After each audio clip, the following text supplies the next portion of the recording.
I'm actually in a business mastermind retreat, but I had an Instagram live scheduled, so we're going to do that now. And we're going to do it relatively quickly. And then I'll show you what it looks like in here because it's kind of lovely.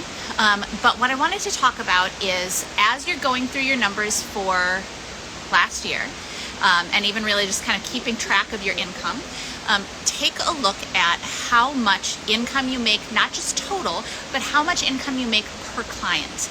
And then also go through and tally how much time you're spending with each client, because you may find that some clients are thinking, oh, well, I'm making plenty of money with this client, but when you actually break down the time that you spend on the client, because you have not been factoring in calls, meetings, all that kind of stuff, you're not making nearly as much money as you thought you were. And you may find too, you think one client is your big client, and you actually look at the hours, and another client is your big client.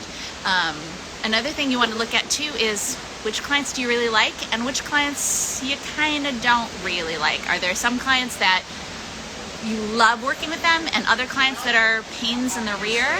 When you look at how much money these clients are actually earning you, and you know how much is coming in on these clients that are kind of pain in the rears, you can factor that in and figure out how much you need to replace when you let go of that client and you bring in a new client.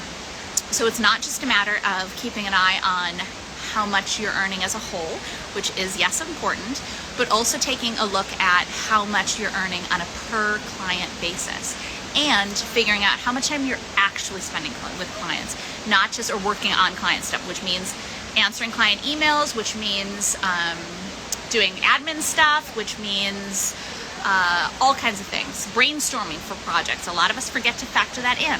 All of this should be going into the project cost. If you're noticing that clients need a lot more hand-holding than you factored in, then you have to factor that in for the next project you do with them. Or if they're a pain in the rear, maybe you need to get rid of them. But do take some time to actually figure out how much each client is earning you, because that is another number that you should be aware of.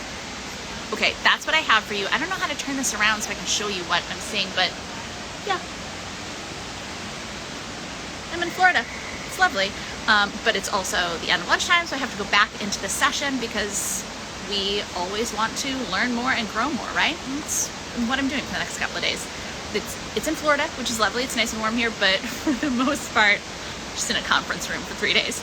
Anyway, totally worth it. Really fun, really interesting. It's all about, yes, I am at the Gaylord. Exactly. But, probably shouldn't have said that out loud for privacy purposes. I don't know who's down here anyway. But okay, back into my session. Have a great day, everybody.